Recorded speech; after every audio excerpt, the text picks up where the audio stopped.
Hello everyone and very warm good morning to all of you. तो आज हम लोग जो टॉपिक स्टार्ट करने वाले हैं इसका राइट हैंड में वह volume strength of hydrogen peroxide. बहुत लॉन्ग टाइम के बाद आपको ये वीडियो मिल रहा है।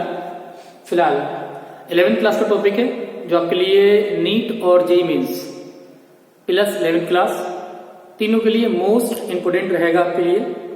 तो आज कुछ बेसिक बात करते हैं इसके बारे में कि हाइड्रोजन पेरोक्साइड की वॉल्यूम स्ट्रेंथ को कैसे कैलकुलेट करेंगे हम लोग। ठीक है, एक्चुअली देखो होता क्या है, अगर आपसे वॉल्यूम स्ट्रेंथ की बात की जाए तो वॉल्यूम स्ट्रेंथ का मीनिंग क्या होता है। सपोज करो आपके पास हाइड्रोजन पेरोक्साइड है। हाइड्रोजन पेरोक्साइड की अगर बात की जाए तो हाइड्रोजन पेरोक्साइड H2O2, ये आपका ब्रेक होगा H2 प्लस O2।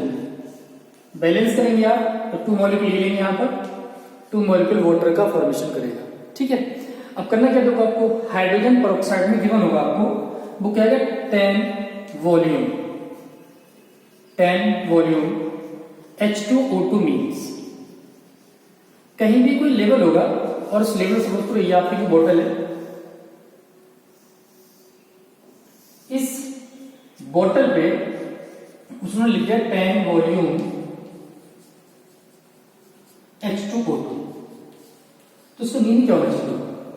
इसका मीनिंग ये होता है कि जो 10 वॉल्यूम H2O2 की बात कर रहा है उसमें क्या होता है, उसका मीन्स ये होगा कि 1 वॉल्यूम ऑफ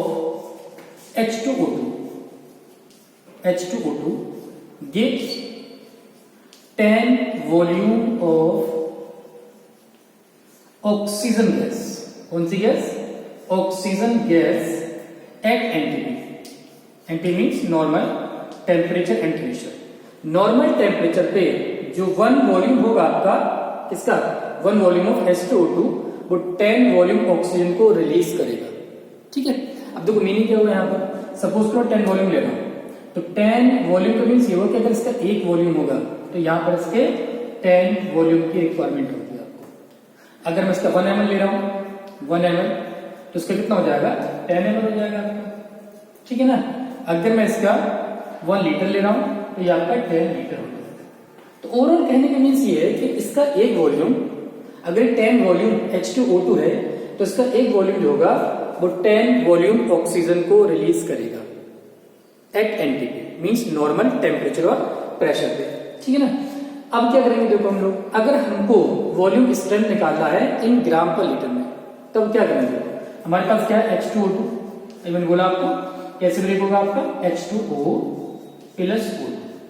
2 मॉलिक्यूल ये बने यहाँ पर 2 मॉलिक्यूल आपका ये आ गया। अब इस केस में क्या होगा, अगर 2 वॉल्यूम की बात करेंगे तो इसके अगर मास की बात करूं तो 2 ऑक्सीजन 16 होता है, 16 2 जा 32 और 2 34, तो 2 इंटू 34 की वेट की बात कर रहे हैं ग्राम्स। ठीक है, ऑक्सीजन के अगर वॉल्यूम की बात करें तो 1 मोल का जो वॉल्यूम होता है वो 22.4 लीटर होगा। क्लियर? अब क्या किया हमने, अब यहां से जो रिजल्ट मिल रहा है आपको ये मिल रहा है कि 22.4 लीटर ऑफ ऑक्सीजन गैस। कितना वेट दे रहा है आपको 2 into 34 mean 68 grams of H2O2। ये दे रहा है आपको H2O2। ठीक, अगर हम 1 लीटर से कैलकुलेट करूं 1 लीटर ऑफ O2 गिव्स, देखो कितना मिलेगा आपको 68 अपॉन 22.4। अब यहां से मुझे कितना मिल रहा है, 10 वॉल्यूम की बात कर रहा हूं तो 10 वॉल्यूम कितना मिला मुझे 10 लीटर ये मिला यहां से। तो 10 लीटर जो होगा आपका 10 लीटर ऑफ ऑक्सीजन गैस कितना होगा 68 अपॉन 22.4 इंटू 10 आपका हो जाएगा। ठीक है ना, तो जो 10 यहां पर होगा आपका तो आपको करना क्या है, देखिए तो आप क्या करेंगे, इसको इससे डिवाइड करके मल्टीप्लाई करेंगे और मल्टीप्लाई करने के बाद आपकी यहां पर जो स्ट्रेंथ निकल के आएगी वो ग्राम पर लीटर में स्ट्रेंथ आ जाएगी। ठीक है, अगर हम लोग इसको कैलकुलेट करेंगे तो जो वैल्यू मिलेगी हमको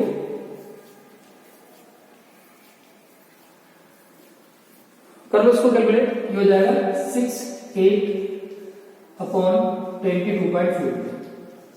तो यहां से जो वैल्यू निकल के आई ये हमारी वो 330 के अप्रोक्स आ रही इन ग्राम पर लीटर। ठीक है, फिलहाल कैलकुलेट कर लेना आप लोग, मैं पूरी कैलकुलेशन नहीं कर रहा हूं यहां पर। ठीक है, सेकंड देखो, तो ओवरऑल अगर मैं यहां से वॉल्यूम स्ट्रेंथ निकालूंगा तो मैं क्या करूं, सपोज टू कितना भी वॉल्यूम स्ट्रेंथ निकालना है मुझे, वॉल्यूम स्ट्रेंथ इन ग्राम पर लीटर, इन ग्राम पर लीटर।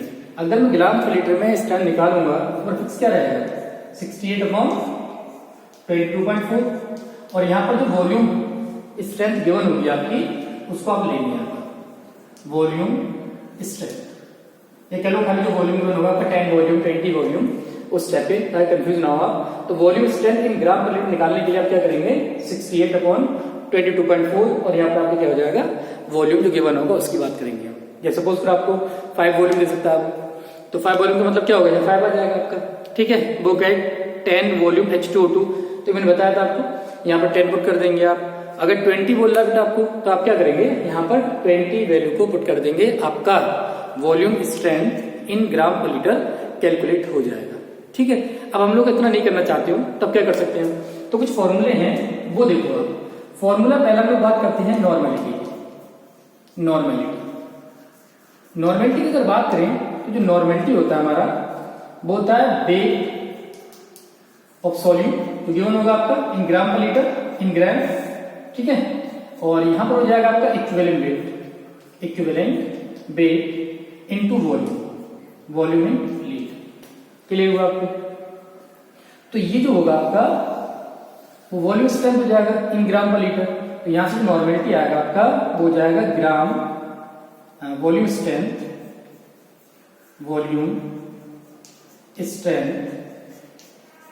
इन ग्राम पर लीटर। ठीक है ना, और यहां जो मिलेगा आपको वो मिल जाएगा इक्विवेलेंट वेट, ये आपको इक्विवेलेंट वेट यहां से मिल जाएगा।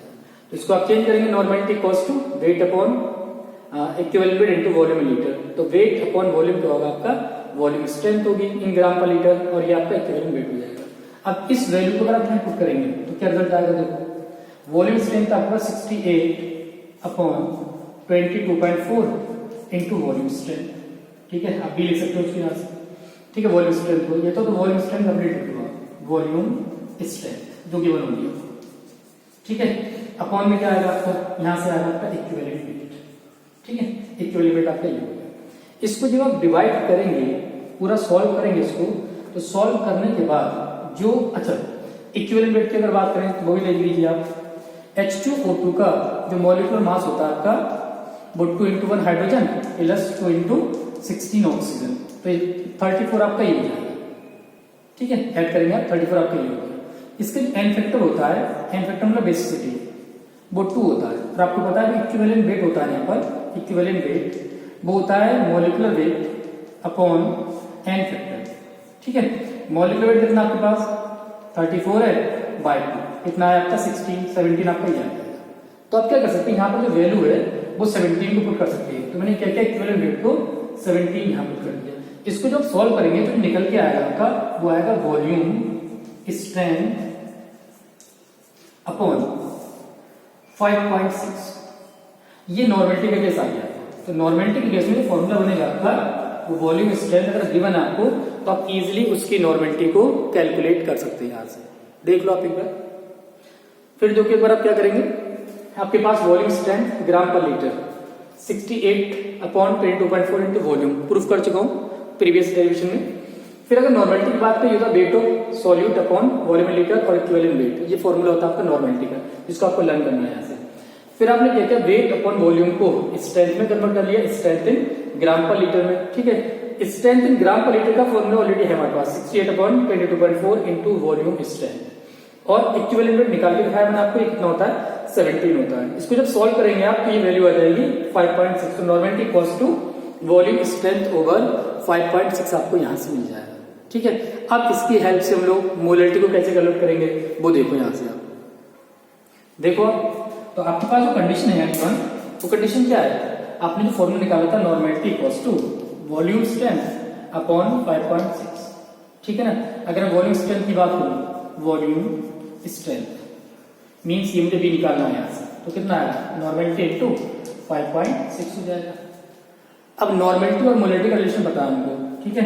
देखो क्या होता है, normality equals to molarity into N factor, ठीक है ना, molarity into N factor. Naman समझा आता है आपको, नमन मीन्स नॉर्मेलिटी, मोलरिटी और एन फैक्टर, ठीक है। तो यहां से आपको क्या मिल जाएगा बेटा, नमन से आप क्या कैलकुलेट कर सकते हैं, नॉर्मेलिटी को कैलकुलेट करेंगे यहां से। देखो मैंने वैल्यू पुट किया, volume strength equals to normality change किया, मोलरिटी इंटू एन फैक्टर और इंटू 5.6 मीटर। क्या कंडीशन आएगी, देखो molarity normality to N factor, पता है एन फैक्टर कितना होता है, 2 होता है, H2O2 का, ये आपका 5.6। इसको मल्टीप्लाई करेंगे तो कंडीशन क्या आएगी हमारे पास, 11.2 इंटू मोलरिटी।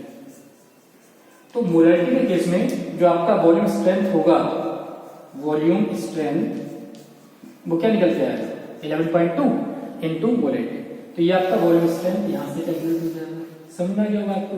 तो volume strength equals to 11.2 into molarity आएगा। मोलरिटी निकाला तो वॉल्यूम स्ट्रेंथ ना डिवाइड कर दे, कितने से 11.2 से डिवाइड कर दिया, क्लियर हो गया। अब यहीं से अगर आपको डेंसिटी दे दे तो डेंसिटी के लिए क्या करेंगे आपको, आप वो देख लीजिए आप, देखो तो आपका जो फॉर्मूला है वॉल्यूम स्ट्रेंथ का, वॉल्यूम स्ट्रेंथ क्या निकल गया आपका 11.2 इंटू मोलरिटी, ठीक है। मोलरिटी का जो फॉर्मूला होता है, molarity equals to weight upon molecular weight into volume in litre, ठीक है ना, वॉल्यूम इन लीटर आपका ये आ जाएगा। ये वैल्यू पुट करेंगे यहाँ पर, आप क्या आएगा, देखो 11.2 तो आपको ऑलरेडी है, और मोलरिटी को चेंज कर लीजिए आप, wait upon molecular weight into volume in litre, volume in litre. तो जो वेट ओवर वॉल्यूम होता है आपका, वो डेंसिटी होता है, बता सकते हो, डेंसिटी कॉस्ट क्या होता है, मास ओवर वॉल्यूम, मास ओवर वॉल्यूम, या मैं क्या कहूँ इसको, वेट ओवर वॉल्यूम। तो कंडीशन क्या आएगी मेरा, 11.2 तो ये आएगा इंटू ये डेंसिटी हो जाएगी आपकी, डेंसिटी, और अपॉन में क्या आएगा आपका मॉलिक्यूलर वेट, यहां से आ जाएगा, ठीक है ना। और ये क्या आपका volume strength, volume strength Y double आपसे डेंसिटी कैलकुलेट करा लें यहां से। तो आप क्या करेंगे, डायरेक्ट फॉर्मूला लर्न करेंगे आप, डेंसिटी कॉस टू, जरूर क्या निकल के आएगा, density cos two volume strength into molecular weight और अपॉन में कितना आएगा आपका 11.2 यहां से आएगा, समझ आएगा आपको, ठीक है। और आपको ये बता दिए, अगर मोलरिटी दे रहा है तो ये टर्म होता है आपका मोलरिटी के इक्वल होता है। तो यहां से और बन जाएगा density equals to molarity into molecular weight. तो डेंसिटी केस में क्या करेंगे आप, डेंसिटी केस में आप मोलरिटी को मॉलिक्यूलर मास से डिवाइड कर मल्टीप्लाई कर देंगे, मल्टीप्लाई करेंगे तो उस केस में आपको क्या मिल जाएगा, डेंसिटी मिल जाएगा। ये तब केस है जब डेंसिटी गिवन हो, ठीक है। 2 फॉर्मूले और हैं, वो भी देख लीजिए आप लोग। देखो बाकी 2 फॉर्मूले क्या है, अगर आपको वॉल्यूम स्ट्रेंथ निकालना है और परसेंटेज गिवन है, इफ परसेंटेज इज गिवन, अगर आपको परसेंटेज दे रहा है 3%, 4%, 5% सॉल्यूशन दे रहा है आपको, तो आप क्या करेंगे, वॉल्यूम स्ट्रेंथ को निकालने के लिए, वॉल्यूम स्ट्रेंथ को कैलकुलेट करने के लिए क्या करेंगे आप, देखो 5.6 into percentage into density upon equivalent wait, ठीक है। अच्छा इक्विवेलेंट फिक्स होता है H2O2 का 17, अभी निकाल के दिखाया मैंने आपको, ठीक है। तो चाहे तो वैल्यू रख दो यहाँ पर, या चाहे तो आप इक्विवेलेंट वेट भी नोट कर सकते हो यहाँ से, ठीक है। तो एक तो आपको ये फॉर्मूला यूज करना है कब, जब आपको परसेंटेज गिवन हो, तो यहाँ पर क्या होगा, 5.6 इंटू ये 10 मिनट, तो 5.6 into percentage into 10 over equivalent weight हो जाएगा, ठीक। वाई कभी आपको परसेंट ना देखे, परसेंट नहीं देखे, स्ट्रेंथ दे दे इन ग्राम पर लीटर, ठीक है। तब क्या करेंगे आप, देखो तो जो वॉल्यूम स्ट्रेंथ होगा आपका, वॉल्यूम स्ट्रेंथ, उस केस में क्या करेंगे आप, ये आपका 5.6 रहेगा, जो हो जाएगा स्ट्रेंथ इन ग्राम पर लीटर, स्ट्रेंथ इन ग्राम पर लीटर अपॉन। तो ये आप फॉर्मूले याद करेंगे, आपको डायरेक्ट न्यूमेरिकल अप्रोच मिल जाएगी और यहाँ से प्रॉब्लम सॉल्व हो जाएंगी आपकी। तो ओवरऑल फॉर्मूले कौन कौन से लर्न करना है हमको, वो देख लीजिए आप। पहला फॉर्मूला ये था हमारे पास, मैं आपको एक बार रिवाइज करा दे रहा हूँ जो फॉर्मूला यूज करना है हमको यहाँ। पहला फॉर्मूला ये हमारे पास, अगर वॉल्यूम स्ट्रेंथ निकालना हमको, वॉल्यूम स्ट्रेंथ इन ग्राम पर लीटर, तो मैंने बोला आपको 68/22.4 इंटू वॉल्यूम जो गिवन होगी, वॉल्यूम स्ट्रेंथ उसकी बात कर रहे हैं, ध्यान रखना ग्राम पर लीटर में होगा। ये गिवन होगा 10 वॉल्यूम 5 वॉल्यूम, तो एक तो आपका ये फॉर्मूला हो जाएगा पहला। सेकेंड फॉर्मूला जो मैं बात कर रहा हूँ वो था मेरा वॉल्यूम स्ट्रेंथ का नॉर्मेलिटी के साथ रिलेशन, वॉल्यूम स्ट्रेंथ cos 2 क्या था देखो 5.6 इंटू नॉर्मेलिटी, ठीक। नेक्स्ट है मेरे third volume strength in case of molarity, तो volume strength cos 2 11.2 into molarity, ठीक है। जब डेंसिटी गिवन होगा हमारे पास तब क्या था, volume strength cos 2 volume strength cos 2, देखो यहां से जो निकाला था हम लोगों ने वो क्या निकाला था, मोलैरिटी थी हमारे पास, ठीक है। ये आपका क्या था, मोलैरिटी, और मोलैरिटी को मल्टीप्लाई किया था हम लोगों ने किससे, मॉलिक्यूलर वेट से या मास से मल्टीप्लाई किया था, तब क्या मिला था इसको, वॉल्यूम स्ट्रेंथ मिली थी, ठीक है। इसके बाद अगर हम लोग बात करें, हाँ 4 फॉर्मूले आपके इंपोर्टेंट फॉर्मूले यहां से याद, इन फॉर्मूले की हेल्प से आप क्या कर सकते हैं, कोई भी न्यूमेरिकल को इजिली सॉल्व कर सकते हैं, मतलब बहुत इजी वे होगा इनकी हेल्प से किसी भी प्रॉब्लम को सॉल्व करने का, ठीक है। ठीक है, वीडियो थोड़ा लंबा हो रहा है तो आप न्यूमेरिकल्स कर लेना, इस पर कोई डाउट हो तो कमेंट बॉक्स में मुझे बता देना, ठीक है। Okay, thank you so much, have a nice day, enjoy winter vacation. Okay, thank you.